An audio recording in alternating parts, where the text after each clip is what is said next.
الحمد لله نحمده ونستعينه ونستغفره ونؤمن به ونتوكل عليه ونعوذ بالله من شرور أنفسنا ومن سيئات أعمالنا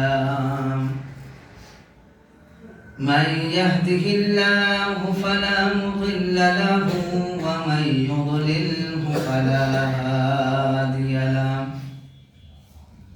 ونشهد أن لا إله إلا الله وحده لا شريك له ونشهد أن سيدنا ومولانا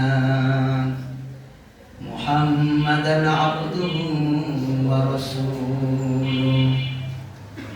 صلى الله عليه وسلم وعلى آله وأهل بيته وبارك وسلم تسليما كثيرا أما بعد فأعوذ بالله من الشيطان الرجيم بسم الله الرحمن الرحيم هل أتى على الإنسان حين من الدهر لم يكن شيئا مذكورا إنا خلقنا الإنسان من نطفة أمشاج نبتليه فجعلناه سميعا بصيرا إنا هديناه السبيل إما شاكرا وإما كفورا صدق الله العظيم وقال النبي صلى الله عليه وسلم تركت فيكم أمرين لن تضلوا بعدي إن تمسكتم بهما كتاب الله وسنة رسول الله أو كما قال النبي صلى الله عليه وسلم وقال تعالى في شان حبيبي إن الله وملائكته يصلون على النبي يا أيها الذين آمنوا صلوا عليه وسلموا تسليما اللهم صل على محمد وعلى آل محمد كما صليت على إبراهيم وعلى آل إبراهيم إنك حميد مجيد اللهم بارك على محمد وعلى آل محمد كما باركت على إبراهيم وعلى آل إبراهيم إنك حميد مجيد आप सुल्तान मदीना मोहब्बत महजिस सकीना नूर से मामूर सीना मिश्क से बेहतर पसीना लाए जो ईमान तुम पर क्यों न दे वो जाने तुम पर मेहरबान रहमान तुम पर खल्क सब कुर्बान तुम पर अल्लाहुम्मा सल्ली अला मुहम्मद व अला आलि मुहम्मद कमा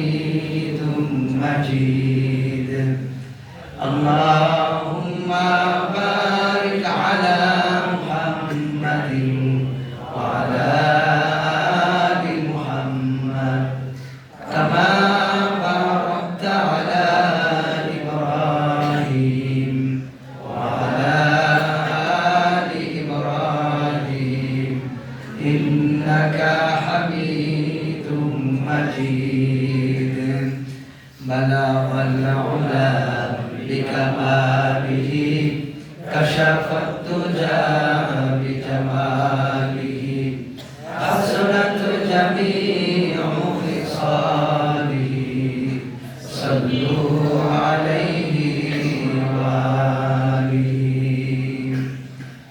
حق ندی معراج तुमको और बख्शा ताज तुमको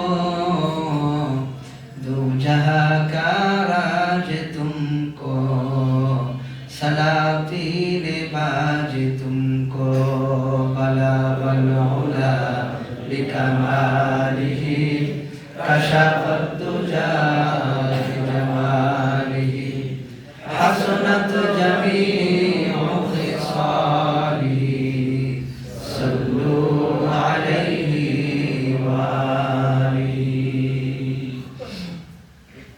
আলহামদুলিল্লাহ মহান শক্তিধর রব্বুল আলামিন আমাদেরকে দয়া করে মেহেরবানি করে তার ঘরে বসার তৌফিক দান করেছেন।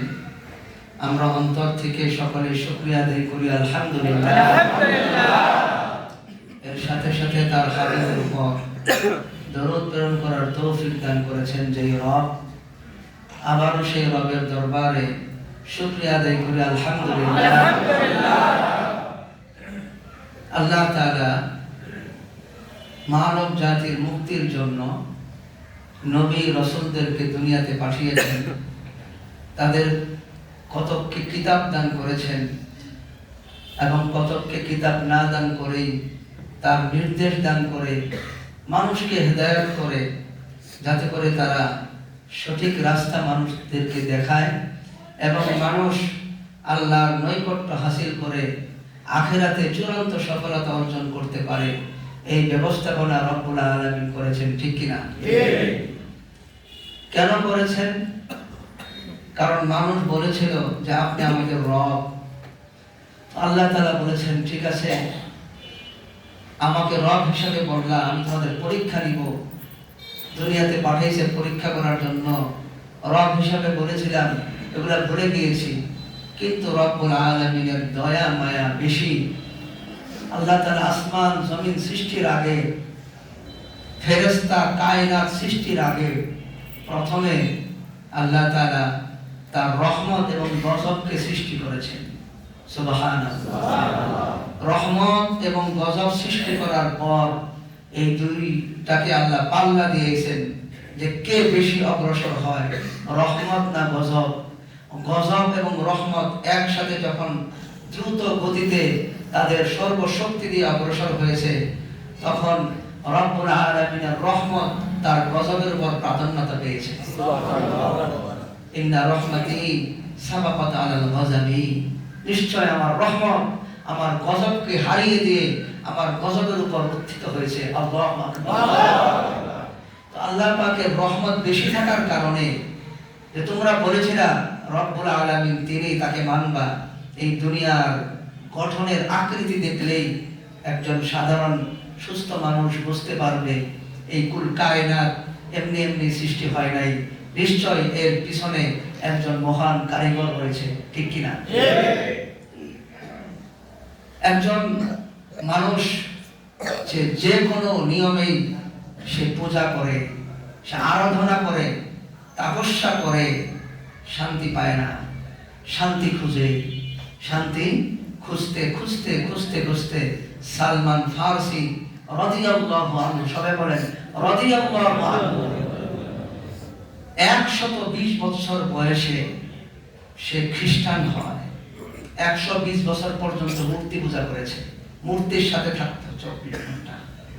120 বছর পর খ্রিস্টান হয়ে সে একটু শান্তি অনুভব করে, কিন্তু পরিপূর্ণ শান্তি পায় না।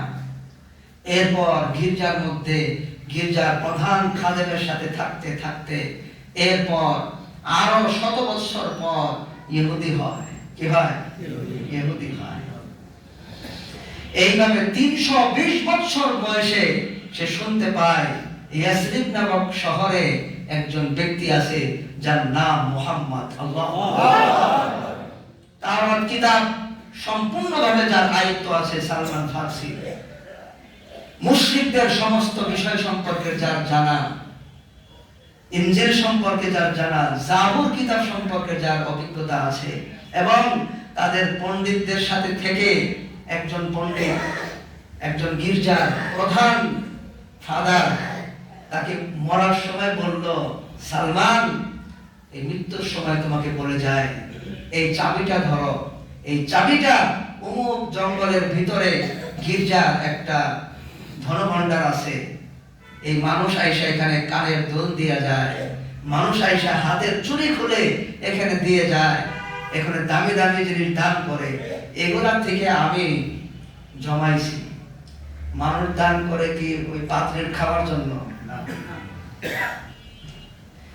দান করে এগুলা আমি জমাইতে জমাইতে একটা রাজার ভান্ডারও এত নাই আমার কাছে যত আছে, এই চাবিটা ধরো, মৃত্যুর সময় তোমাকে দিয়ে গেলাম, এই গির্জার পরিপূর্ণ দায় ভার তোমার কাছে দিয়ে গেলাম। সুবহানাল্লাহ।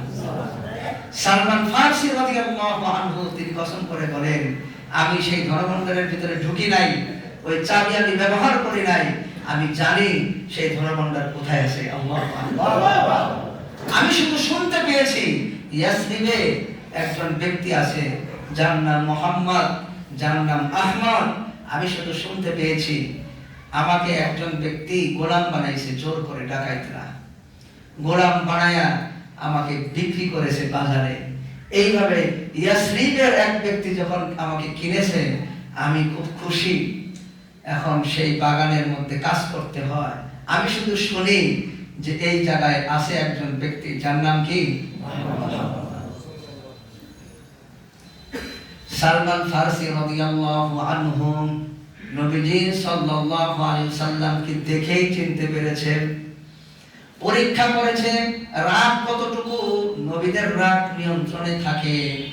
হাদিসে পাকে আছে যখন নবীজি রাগ করতেন, নবীজির দুই চোখের মাঝখানে, কপালের মাঝখানে একটা চিকন রগ ছিল, এই রগটা ফুলে যেত এবং টিপ টিপ করে উঠানামা করত।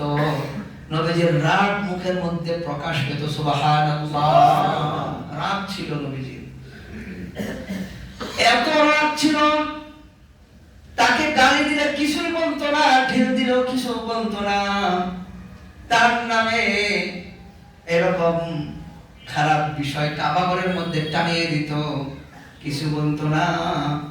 কিন্তু যদি ইসলাম নিয়ে কোনো কথা বলতো, চরিত্র নিয়ে কোনো কথা বলতো, নবীজি সাল্লাল্লাহু আলাইহি ওয়াসাল্লামের রাগের সীমা থাকতো না। জাদু করেছে 2 বছর পর্যন্ত, বিশ্বনবীকে জাদু করেছে। বিশ্বনবী নামাজে দাঁড়ায় 2 রাকাত পয়লা নামাজ শেষ করছে। কয় রাকাত? 2 রাকাত, আসরের নামাজ। সাহাবীরা মনে করলেন আল্লাহ আসরের নামাজ কমাই দিয়েছেন, এখন মনে হয় 4 রাকাত থেকে 2 রাকাত কইরা দিয়েছে। সাহাবায়ে কেরাম বললেন, ইয়া রাসূলুল্লাহ, একটা কথা বলি, আপনি নামাজ 4 রাকাত নামাজকে 2 রাকাত পড়লেন, আল্লাহ তাআলা কি নামাজকে কমাই দিয়েছে কিনা? নবী বলেন, না, আমি তো 4 রাকাতই পড়লাম। কয় রাকাত বলেন? সবাই বলে, না না, আপনি তো 2 রাকাত পড়ছেন। 2 রাকাত পড়ছি? নবীজি মানুষ না, মানুষের ভুল হয়। আচ্ছা 2 রাকাত পড়েছি। সবাই বলে, আচ্ছা ঠিক আছে, আবার দাঁড়ায় যাও। সুবহানাল্লাহ বলেন। নামাজ আল্লাহ কমাই নাই, করতে হবে। যে কোনো কাজে নবীজির সমস্যা হচ্ছে, ভুলে যাচ্ছে। কিসের প্রভাবে? জাদুর প্রভাবে। জিবরাইল আলাইহিস সালাম জানাই দিলেন, ইয়া রাসূলুল্লাহ, ওই যে আপনার বাড়ির ওই পাশে ওই যে ওই মহিলা আপনাকে জাদু করেছে। কি কঠিন এই মহিলার কি হিংসা! আপনাকে জাদু করেছে, আপনার চুল সংগ্রহ করেছে, আপনার চিরুনি সংগ্রহ করেছে, আপনার নখ ইত্যাদি সংগ্রহ করেছে, কতদিন তার প্ল্যান, দীর্ঘ পরিকল্পনা, এগুলো সংরক্ষণ করে আপনার নামে জাদু করেছে। অমুক কুয়ার মধ্যে ওই জাদুর চিরুনি, আয়না ইত্যাদি পেশায়া ওখানে রাখছে। নবীজি সাহাবায়ে কেরামকে বললেন, মূল ঘটনা হলো এটা, আজকে 2 বছর পর্যন্ত আমার কষ্ট হচ্ছে জাদুর প্রভাবে। সাহাবায়ে কেরাম রাগে কাঁপতে লাগলেন, নামটা শুধু বলেন, ওই মহিলার চুল কেটে দিব, প্রকাশ্যে মহিলাকে ফাঁসি দিব। অনেক নবীজির কাছে আর্য করেছে, ওই মহিলার নাম নবীজি বলেন নাই। এক সাহাবীর কানে কানে কইছে, নামটা মনে রাখো, তবে সাবধান, তুমি আমার অন্তরঙ্গ, কারো কাছে প্রকাশ করবো না। সুবহানাল্লাহ বলেন। কারণ আমি ব্যক্তিগত রাগ কারোর উপর প্রকাশ করি না, নবীরা ধৈর্যশীল হয়। ব্যক্তিগত প্রতিশোধ আমি নিব না।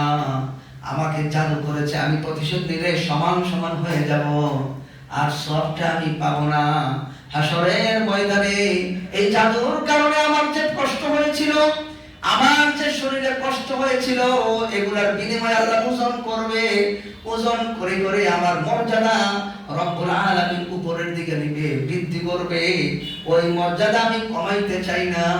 আমার ব্যক্তিগত রাগ আমি কারো কাছ থেকে প্রতিশোধ নিব না। সুবহানাল্লাহ। নাই নাই। কিন্তু যুদ্ধের ময়দানে ইসলামকে কটাক্ষ করলে, আল্লাহ নিয়ে কটাক্ষ করলে, নবী নিয়ে কটাক্ষ করলে, কোন নবী রাসূলদেরকে যদি কেউ অপমান করত, ইসলামের কোন বিধানকে যদি কেউ ইনসাল, তুচ্ছ তাচ্ছিল্য করত, নবীজি যুদ্ধের ডাক দিত। আল্লাহু আকবার।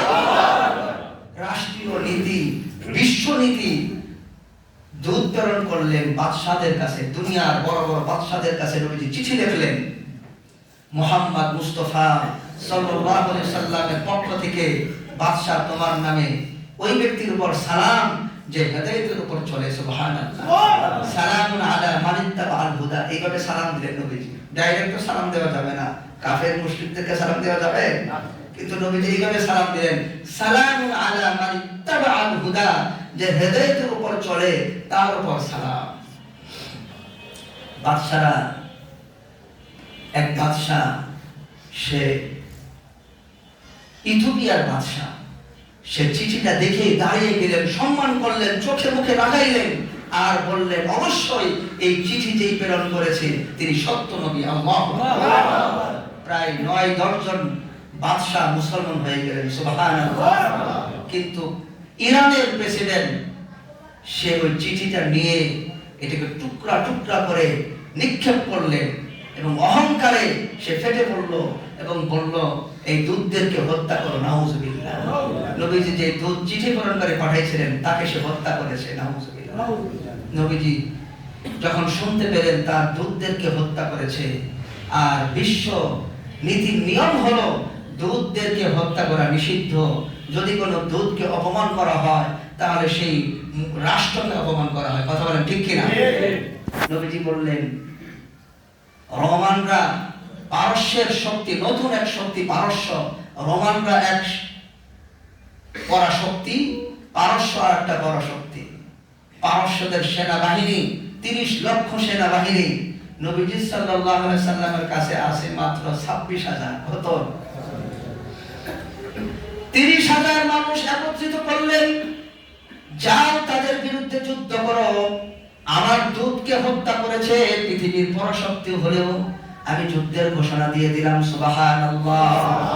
যুদ্ধের ঘোষণা দিলেন এবং তার বিরুদ্ধে যুদ্ধ করে মুসলমানরা বিজয় অর্জন করে আনলেন। সুবহানাল্লাহ। এত সহজ না। নবীজি ব্যক্তিগত প্রতিশোধ গ্রহণ করেননি, তবে ইসলামী রাষ্ট্রের কোনো বিষয় হলে, কোরআনের, নবীদের, ইসলামের সম্মানের কোনো বিষয় হলে একটু ছাড় দিতেন। এটা আমাদের আদর্শ নিতে হবে। আমরা কিন্তু উল্টা, আমরা উল্টা আল্লাহরে গালি দিতেছে, ইসলামকে অপমান করতেছে, তুচ্ছ তাচ্ছিল্য করতেছে, কিছু হয় না। কিন্তু আমাদের ব্যক্তিগত কোনো কিছু বললে, আমারে চিনস, আমার কোন বংশ, তাই না? বংশীয় গৌরবে ফেটে পড়ি। এরকম টাকার প্রতাপশালীতে এরকম ফেটে পড়ি, এটা করা যাবে না, নিষিদ্ধ। এগুলা নবীজি পায়ের তলায় রাখছে। বিদায় হজের ভাষণে নবীজি পায়ের তলা মাটির মধ্যে আঘাত করে বলেছে, আমার পায়ের তলায় আমি মরিয়ে দিলাম বংশীয় মর্যাদাকে এবং আধিপত্যকে, এবং পূর্বের যত সুদ আছে এই সুদকে আমি পাড়া দিয়ে দিলাম। কিয়ামত পর্যন্ত সুদ নিষিদ্ধ, নিষিদ্ধ, নিষিদ্ধ। এখন নবীজি বলছেন সাল্লাল্লাহু আলাইহি ওয়াসাল্লাম খুব সংক্ষেপে, একদিন এমন হবে যেই দিন সুদ মানুষকে গ্রাস করবে, কোন ব্যক্তি সুদ থেকে বাঁচতে পারবে না, সুদ থেকে কেউ বাঁচতে পারবে না। এটা আমি চিন্তা করেছি যে কেউ বাঁচতে পারবে না, নবীজির কথা।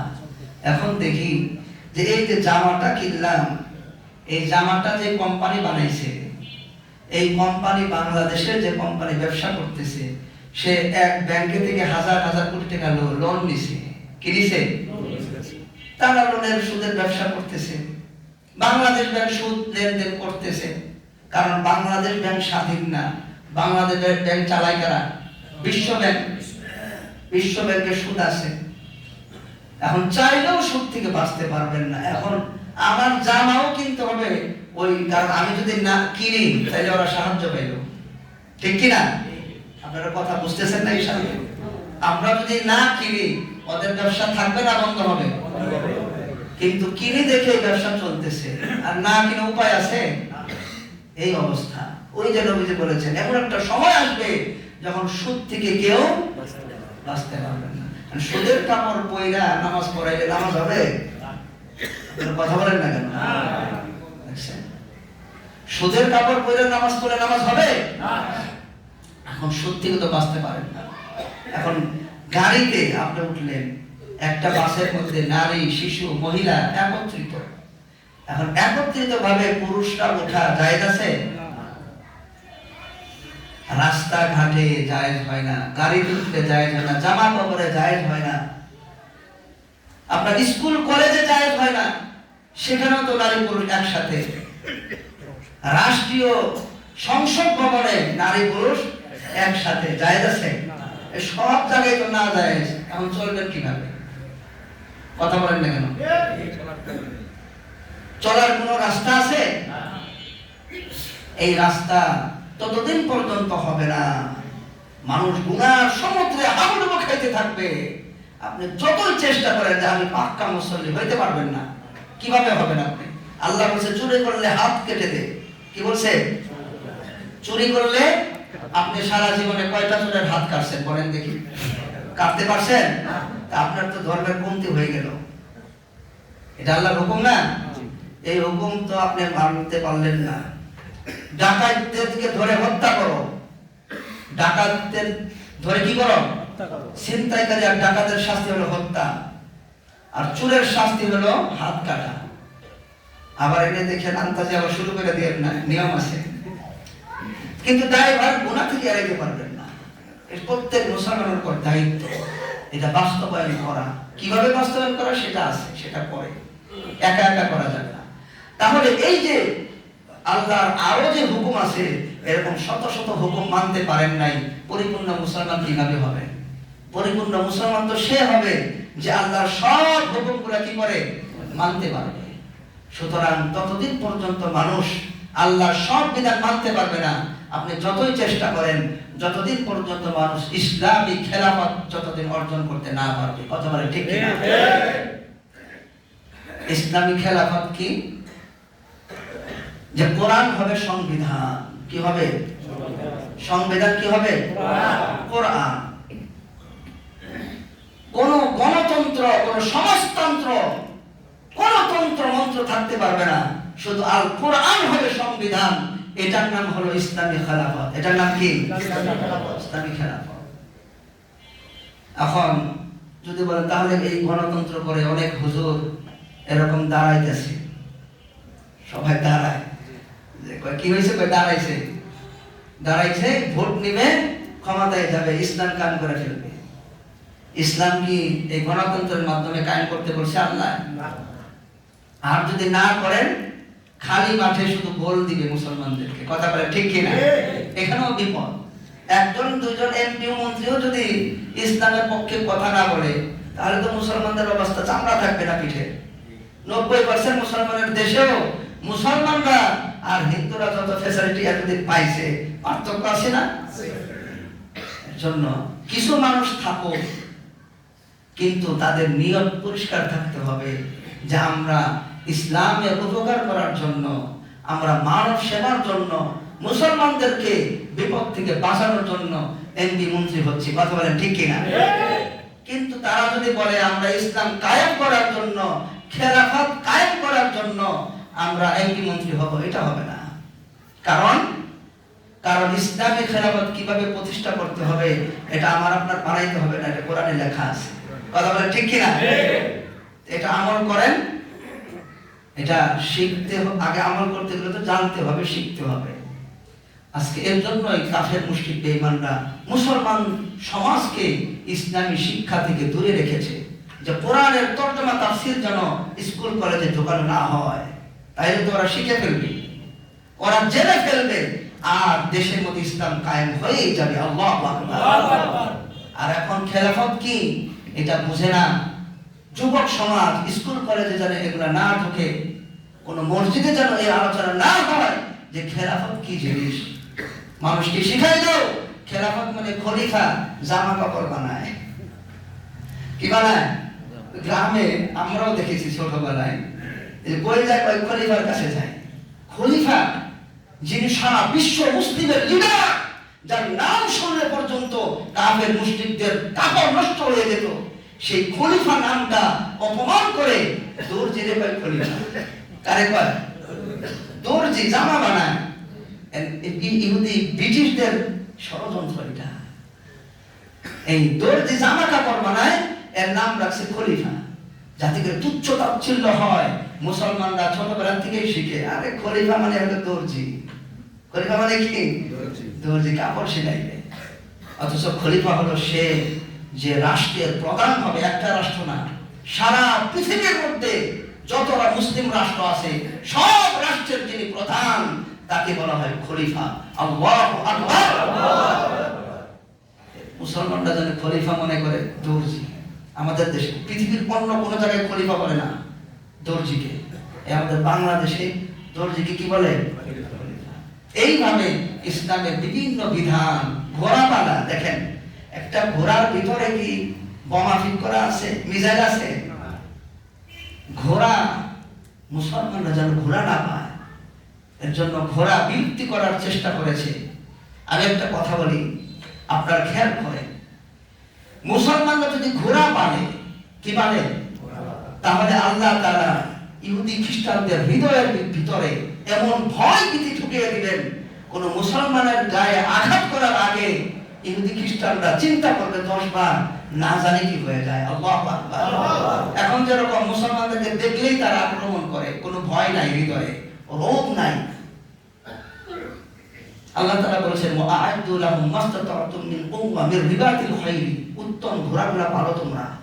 আল্লাহর নির্দেশ, মির রিবাতিল খাইরি, উত্তম ঘোড়া পালো। এর জন্য এগুলো কোরআনে বাচ্চারা যাতে না জানে এগুলো পড়ানো হয় না। তো এই উত্তম ঘোড়া পাললে কি হবে? আল্লাহ এর বিনিময়ে সারা বিশ্ব মুসলিমের সম্মান কাফেরদের হৃদয়ে উচ্চ করে দিবে। কাফেররা মুসলমানদের বিরুদ্ধে কিছু বলতে গেলে তাদের ভিতরে ভয় আসবে, মুসলমানদের বিরুদ্ধে ষড়যন্ত্র তারা করতে পারবে না।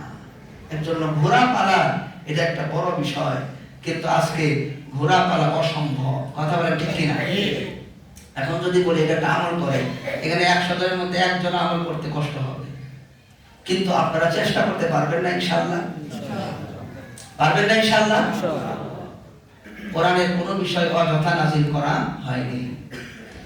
তো আল্লাহ তাআলা নবীজি সাল্লাল্লাহু আলাইহি সাল্লামকে গুণ দিয়েছেন, এই গুণ আমরা গ্রহণ করব।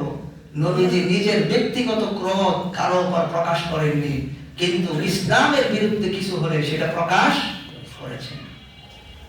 নবীজির সুন্নতের ফজিলত শুনে সাহাবায়ে কেরাম নবীজি যেরকম জামা পরতো তারা ওইরকম জামা পরতো, নবীজি যেরকম পাগড়ি পরতো তারা ওইরকম পাগড়ি পরতো, নবীজি যেরকম জুতা পরতো তারা ওরকম জুতা পরতো, নবীজির অবিকল হওয়ার চেষ্টা করতো। আর নবীজি বলেছেন যে মান আহাব্বা সুন্নতি ফাকাদ আহাব্বানি, যে আমার সুন্নতের অনুসরণ করে সেই আমাকে ভালোবাসে। ওয়া মান আহাব্বানি কানা মাই ফিল জান্নাহ, আর যে আমাকে ভালোবাসে আমার সাথে সে জান্নাতে বসবাস করে। তাহলে আমি বলি আমি আশিকে রাসূল, আমি নবীজিকে ভালোবাসি। নবীজির কথা কি? যদি আমাকে ভালোবাসো আমার সুন্নতের অনুসরণ। নবীর সুন্নতের মধ্যে শারীরিক প্রথম 1 নম্বরে শরীরের মধ্যে চুল। নবীজি সাল্লাল্লাহু আলাইহি ওয়াসাল্লাম বাবরি চুল রেখেছেন, দাড়ি রেখেছেন, নখ ছোট রেখেছেন, দাড়ির মধ্যে মেহেদি দিয়েছেন। বলেছেন খ্রিস্টানদের মতো দাড়ি সাদা রাখো না, দাড়িকে সাদা দাড়ি হয়ে গেলে মেহেদি দাও।